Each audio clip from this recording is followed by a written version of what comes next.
Well, thank you for being here this morning. I appreciate seeing each one that's here this morning. Great to get a chance to gather together, to sing together, to encourage one another, to lift one another up as we live out what it looks like to be the church, not just go to church. We're going to continue in 2 Corinthians this morning. If you've got a Bible and want to turn to chapter 10, that's where we're going to be. As I'm turning there, by show of hands, does anybody remember the British sitcom Keeping Up Appearances with a lady named Hyacinth? I ran across some of those clips this week, and it's just a hilarious sitcom to watch. I watched it some as a kid because we, of course, had the three channels. You have CBS and you have PBS, and depending on which way you turn the antenna, you get ABC or NBC. And on Sunday afternoons, several times throughout the year, your options were either golf or NASCAR, which meant a nap or a nap, or this British sitcom that was just hilarious. It's called Keeping Up Appearances. Hyacinth and her family. Hyacinth's family was, I don't know that you can call it anything but poor white trash. They pulled up in the vehicle that you could hear from 2 miles away. Just absolute, that's what they were. But Hyacinth was of the opinion that she was uppity middle class at least. And to the point that every time she answered the phone, the guys that remember it, you remember how she answered the phone, right? The Bouquet residence, the lady of the house speaking. And then somebody would ask her to spell her name, and it was spelled Bucket. Bucket. The Bucket House. But in her opinion, it was the Bouquet residence, right? And it's just hilarious to watch her as she's trying to keep up appearances, to make things look so much better. The one clip I happened across this week showed her and a friend that were supposedly driving to her sister's house. And so her friend drops her off in this nice uppity neighborhood, and she sneaks in around that house, through their backyard, over the wall, down the alley, and then shows up at her sister's house, which has garbage cans everywhere, and just hilarious to watch this. The show's good. It's funny to laugh at, not only because of the humor in the story, but also because of just the relatableness of it. We know that happens, that people care so much about what they look like and how things appear to others. And we know, of course, that we would never do such a thing in our own lives. We know that such people exist, right? But we would never do such a thing to make everything a show and care so much about what others think of us. Okay, sometimes maybe we do have those opinions. We have those thoughts go through our mind. And the reason I bring that up as we go to 2 Corinthians 10, Paul brings that up in his argument here. Paul's making an argument against his opposition, against the people that are talking against him. Paul's saying, hey, you're judging only by appearances. And Paul's making an argument here that I think most of us would agree with, that when we judge by appearances, or when we focus on how things look, as opposed to what's below the surface, we miss out on a lot. How many times have we heard, don't judge a book by its cover? And we have that happen occasionally with people sometimes, that we'll meet somebody and we'll instantly form that opinion of them based on the appearances. And we don't get to know them, and maybe even we write them off as somebody not worth our time. And then we get to know them more and we go, yeah, we were completely wrong. Or maybe somebody's done that to you, where they've met you and they just completely write you off to begin with because they never get a chance to know you. Paul's calling out his opponents here because they don't know what they're talking about. They're making hasty judgments based on the surface of things, and it doesn't match up with reality.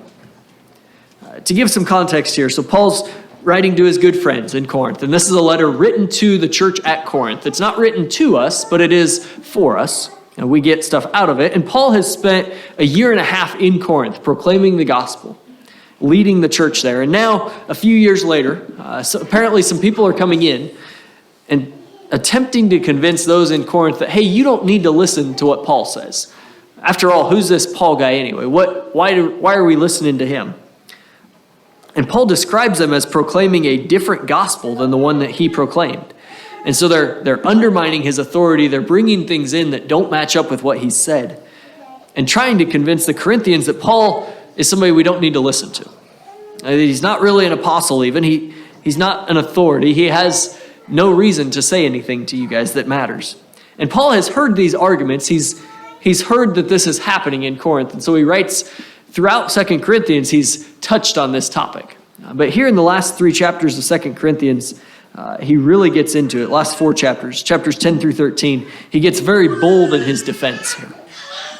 And so I want to pick up in verse 7, 2 Corinthians 10. And Paul says in verse 7, he says, "You are judging by appearances. If anyone is confident that they belong to Christ, they should consider again that we belong to Christ just as much as they do. So even if I boast somewhat freely about the authority that the Lord gave us for building you up rather than tearing you down," he says, "I will not be ashamed of that. I don't want to seem to be trying to frighten you with my letters. For some say his letters are weighty and forceful, but in person he's unimpressive, and his speaking amounts to nothing. Such people should realize that what we are in our letters when we're absent, we will be in our actions when we're present." Paul talks about him judging based on appearances. And it's almost like he's saying it in such a sense of, come on, guys, you know better than to judge based on appearances. And if somebody's complaining about Paul based on what he's on the surface of things, come on, you Corinthians should know better than that. We don't judge based on appearances. And apparently, Paul's describing that the appearances of his ministry maybe were not spectacular. We don't know the exact details, but Paul's own words say that he's not a trained speaker. He's not necessarily a great speaker. The arguments from the other side are portraying him as timid when face to face, almost like a pushover. We also know that Paul worked with his hands. He was not a professional minister, if you will. He worked with his hands. He was a tent maker. He was just one of the people. Not necessarily a so-called professional like maybe his opponents that were coming in were. But Paul shifts his focus to more important things than just things on the surface. Paul says, hey, look to the integrity of my ministry. Paul says, I am the same person in my letters that I am in person. Integrity is that idea of being the same person all the time. And integrity is so important within ministry, within the work that God calls us to. The accusation is that Paul does not have integrity, that he's somebody different in his letters than he is in person, that he's two different people, that he's a hypocrite, saying one thing and acting differently. But Paul's saying clearly that the boldness that's in his letters, the harshness that he's able to write with, he says that will come through in person if need be. It's almost like there's a veiled threat there of, you think I'm bold in my letters. You think I'm harsh in my letters. Wait until you see me in person. Paul says in the first few verses of 2 Corinthians 10, he says, by the humility and the gentleness of Christ, I appeal to you. Chris mentioned this last week, that meekness of Christ, that gentleness of Christ is not such that they're just a pushover, but rather it's a power that's under control. The power is there, the ability is there, but he's kept it held back. It's a restrained power. And that meekness fits with the integrity of Paul. Paul is capable of that boldness, but he's held it back in the past. Paul certainly has integrity. Paul is the same Paul all the time. He doesn't change based on circumstances. He's always the same. And there's a lot to be said for living a life of integrity in our faith as well. Integrity is so important today as well. Who we say we are has to match up with who we actually are in our lives. There's so many hypocrites in our world. So many people that say one thing and do another thing. And one of the biggest complaints that you hear of people that have rejected the church and have rejected Christ is they say, well, the church is just full of a bunch of people that say one thing on Sunday and then they live completely different the rest of the week. Integrity involves being that same person all the time. The same person today as we are tomorrow, as we are on Tuesday, as we are on Wednesday, and the rest of the week. And Paul's defending his apostolic authority here by reminding them that, hey, I'm the same guy all the time. And if I say it, I'll do it. Paul certainly does more than just talk. He walks the walk as well. He doesn't just talk the talk, he walks the walk. Something else I do want to mention out of these verses here, Paul doesn't make it a huge deal, but it's worth mentioning. In verse 8, Paul mentions that the purpose of the authority that he has, and I think this is true for all authority within the Christian faith, the purpose for his authority is to build others up, not to tear them down. He says, even if I boast somewhat freely about the authority that the Lord gave us for building you up rather than tearing you down. God grants authority within the church for the purpose of building up, not tearing down. Now, I recognize that not a single one of us in this church has the authority that Paul did. Paul was an apostle called directly by God. Paul saw the risen Jesus, and he has that authority as an apostle. We are not apostles today. But God still gives authority within his local church. And the purpose for that authority is to build others up. It's just like a quarterback on a football team has some authority, not that he's a coach, but he still has some authority. And there is authority within the local church given to build others up, not to tear them down. If you've been given a position of authority or been given some authority within the church, the purpose for that is to build others up. And by the same token, that's one of the beauties of choosing to put ourselves under the authority of a local church, allowing others to speak into our lives, to build us up, not to tear us down, but to build us up. And I think that's true of all authority within our Christian life, the authority of a parent over a child. That authority is there not to tear them down, but to build them up and encourage them. The authority of a boss over their workers is to build them up, not to tear them down. But like I said, Paul doesn't make that a main point here. It's just worth mentioning. But I want to continue reading on in verse 12. Verse 12 of chapter 10 of 2 Corinthians, Paul writes, "We do not dare to classify or compare ourselves with some who commend themselves. When they measure themselves by themselves and compare themselves with themselves, they are not wise. We, however, will not boast beyond proper limits, but will confine our boasting to the sphere of service that God himself has assigned to us, a sphere that also includes you." Paul certainly is able to write with some irony. Paul isn't just a boring writer. Paul writes with some irony here. He's just made the comment that we are going to be bold, and we are bold in our writings, and we're not afraid to write things that might be difficult to hear. And then in verse 12, Paul says, but we don't dare do this. We wouldn't dare do such a thing as to classify or compare ourselves with those who commend themselves. In other words, we're not dumb enough to do that. Look at what these people are doing. They're commending themselves. They're patting themselves on the back, saying, oh yeah, look how good we are. Paul says we wouldn't dare do such a thing. And Paul's talking, I think, about having a right definition of success, of what it looks like to follow the Lord. He says these other people are claiming that they're doing right, and they're comparing themselves to themselves. They're empty claims that can't be backed up. It's like somebody that would claim that they are really, really good at chess. In fact, they're an expert at chess. They've actually never even lost a game. Every chess game they've played, they've won, which sounds tremendous. I mean, even the chess masters lose a game here and there. But then you dig into how they play the game. And it turns out that when they play chess, they put the board on the table, and they set up all the pieces, and they move the white pawn, and then they turn the board around, and then they move the black one, then they move the board around, and they move a white one. And sure enough, at the end of the game, they win. Every time. Would you look at that? Paul says you can't compare yourself to yourself. It's ridiculous. If the only thing you're comparing yourself to is yourself, of course you're going to win. Of course you're going to think you're doing well.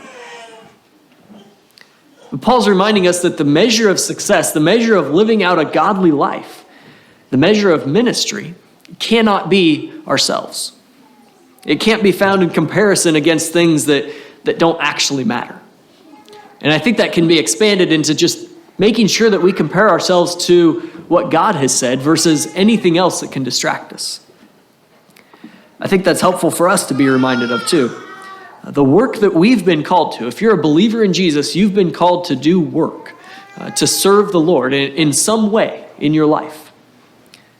And the work that we've been called to, the life that we live each day as we live out our faith, we can't pat ourselves on the back and say, yeah, you're doing a really good job if we don't compare that against what God has said.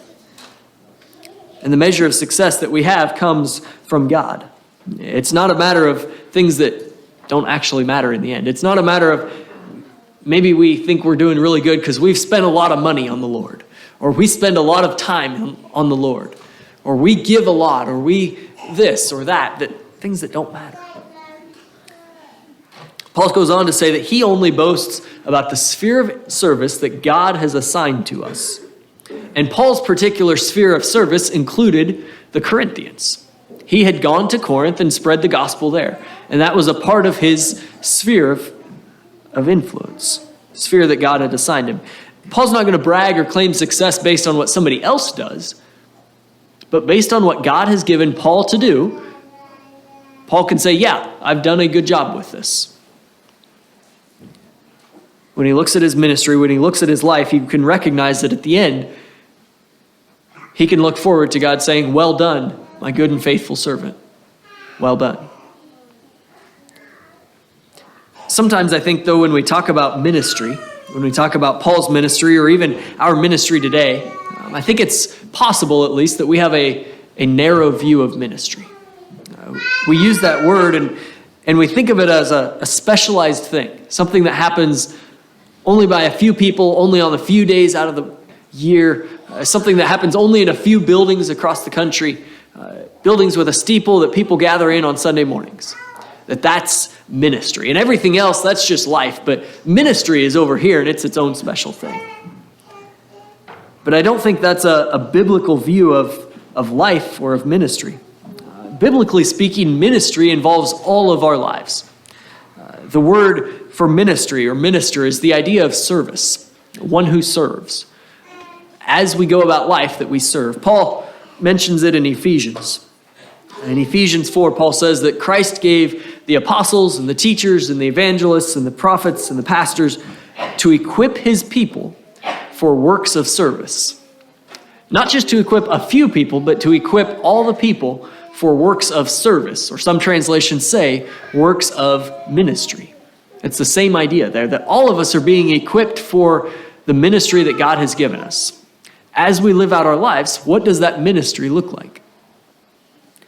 All of us are called to serve, to be ones that serve others and to serve the Lord. It's not just a hat that we wear on certain days. It's kind of like being a dad. When you're a dad all the time. Not just when you're at home with kids. You're always a dad. It's just a part of your life. It's a part of who you are. It permeates everything you do. And that's true about ministry as well. That's a part of your life. That's a part of who you are. It's something that permeates everything you do. We know that at different times in his life, Paul made tents for a living. He had to eat. He had to have money. He made tents.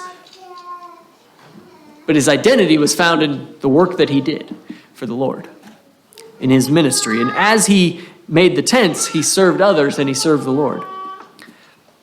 And to come back to these verses, Paul's measuring his life, measuring his faith, of living out his faith. He's measuring that against what God has said and what God has assigned to him. It's more than just what maybe looks good, or maybe looks good to others, but what does God say about it? And that's the standard that Paul's using against his life. And then as Paul gets to these last few verses in the chapter, Paul continues to defend himself, and he points to his relentless passion for sharing the gospel. He says in verse 13, "We, however, will not boast beyond proper limits, but will confine our boasting to the sphere of service that God himself has assigned to us, a sphere that also includes you. We are not going too far in our boasting, as would be the case if we had not come to you, for we did get as far as you with the gospel of Christ. Neither do we go beyond our limits by boasting of work done by others. Our hope is that as your faith continues to grow, our sphere of activity among you will greatly expand, so that, here's the reason that he desires it, so that we can preach the gospel in the regions beyond you. For we do not want to boast about work already done in someone else's territory, but let the one who boasts boast in the Lord. For it's not the one who commends himself who is approved, but the one whom the Lord commends. And Paul makes it clear here that his ambition, his desire is to preach the gospel to those who haven't heard it yet. He's not boasting about what somebody else is doing. He's not taking credit for what somebody else is doing. He's not telling people who've already heard the gospel, but rather people that don't believe yet and have not heard it yet. Paul knows that he has the greatest news possible, the gospel of Christ to share with others. That wonderful news that you don't have to be good enough to be saved. You don't have to be good enough to make God happy. It's not about what you do at all. It's about the finished work of Jesus on the cross and what he's already done on the cross and in the grave that offers us that forgiveness, that offers us eternal life, that offers us the ability to be made right with God, and that gives us peace and strength and wisdom in all that we do. Paul knows that when we choose to believe in Jesus, we receive these rich rewards, not only forgiveness and eternal life, but rich rewards here on this earth. And that as we receive those, our faith impacts how we live. That's why we do any of what we do, is because of what God has already done, because we believe in Jesus. And if we believe that Jesus is the Son of God, if we believe that through faith in him, we are made righteous and holy, then that faith is something that we live out in every area of our lives. And our passion, like Paul, can reflect that desire to tell others this greatest news as well. Earlier, Paul talked a little bit about comparing ourselves against each other.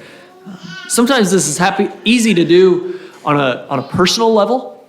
Sometimes this is really easy to do as a church as well, to compare ourselves to others in the area as opposed to comparing ourselves to what God has called us to do. And when we start to compare ourselves with other churches in the area, the question that's so often asked, well, how many people go to your church? How many people go to your church? How many people go to your church? As if the number of people that sit in our pews or in our chairs matters the most. And I'm not saying that it's a bad thing to keep track of those numbers and to see what God is doing, but the number of people in our pews doesn't really mean anything. Maybe one particular church is growing in numbers, and the church across town is shrinking in numbers, and what's really happening is people are just moving from one church to another. And that doesn't result in a net increase in believers in Jesus. And so one church feels really, really good because, yeah, we've got more people. But are there more believers? Are there people that have not believed in Jesus before that are now believing in Jesus? And I'm not saying that it's bad when people move from one church to another, but it's helpful to recognize that at the end of the day, the desire is that people that have not heard about Jesus yet would hear about him and come to believe in him. That's Paul's desire, and that should be our desire as well. Paul's passion for sharing the good news of Jesus is to share it with people who've not heard it yet, who've not believed yet. Paul says that in verse 16, so that we can preach the gospel in the regions beyond you. That's Paul's desire. And I know that there's a lot of people in our local area, in our communities, in our nation. There's a lot of people in our world that have not heard about Jesus yet. And we'd like to think that, oh yeah, everybody's at least heard it. Maybe that's true. Sometimes people have an awareness of it, or were exposed to it a little bit as a kid. Maybe they came to Awana, maybe they went to Sunday school a couple times with grandma or something. But maybe they've never heard why Jesus matters. Maybe they've never heard the full gospel. I know that when I see the evil that goes on around us, I know that there's people that have not heard the gospel, because how can you hear it and reject it? I know that it happens sometimes, but it's happening a lot. People need Jesus. The harvest fields are ripe. My prayer for us as a church is that we would have that same passion as Paul does, to tell others the wonderful news of Jesus, to spread the gospel to those who aren't believers yet, who maybe haven't heard the gospel clearly yet. I certainly think that's one of the pieces of application out of this section, is to have that passion for telling others of Jesus. To not get so wrapped up in the little things or so distracted by anything else that we lose sight of the most important thing. Just sharing the wonderful news of Jesus with others. To go and to make disciples of all nations. To share the story, as Jesus calls us to do. There's several other pieces of application in here as well, things that we can live out in our lives. As much as Paul is somewhat defending his own ministry here, there's also, underneath the surface, some things that Paul's saying very clearly. Paul says, don't judge based on appearances, because he knows how that can go. Paul says, hey, we don't commend ourselves by ourselves. We don't compare ourselves with ourselves, which gives us that piece of application of, well, what are we comparing ourselves to? What are we finding? What do we measure success as? What does it look like to live out a life of faith following God? Are we comparing ourselves and saying, well, I'm doing better than so-and-so? Well, that doesn't mean anything.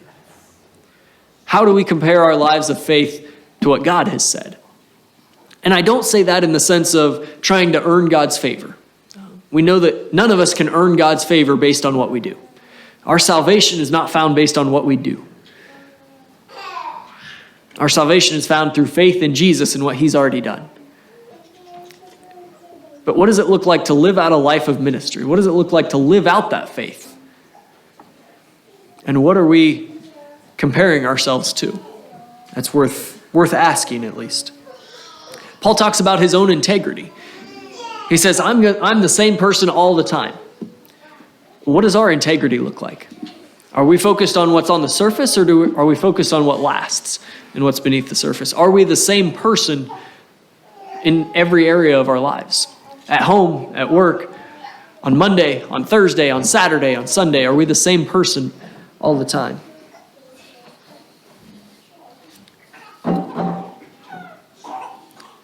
I think I've mentioned this illustration before, but I had the opportunity a few months ago to put together some furniture, a desk and a bookcase of some sort, I think. And of course, it was the particle board furniture, right? Held together with glue and sawdust, and it's got a real nice veneer on the outside. And it looks really, really good. And sometimes that's true of life, too, that we can put something together that looks really, really good on the outside. But how long is that desk going to last? How long is that bookcase going to last?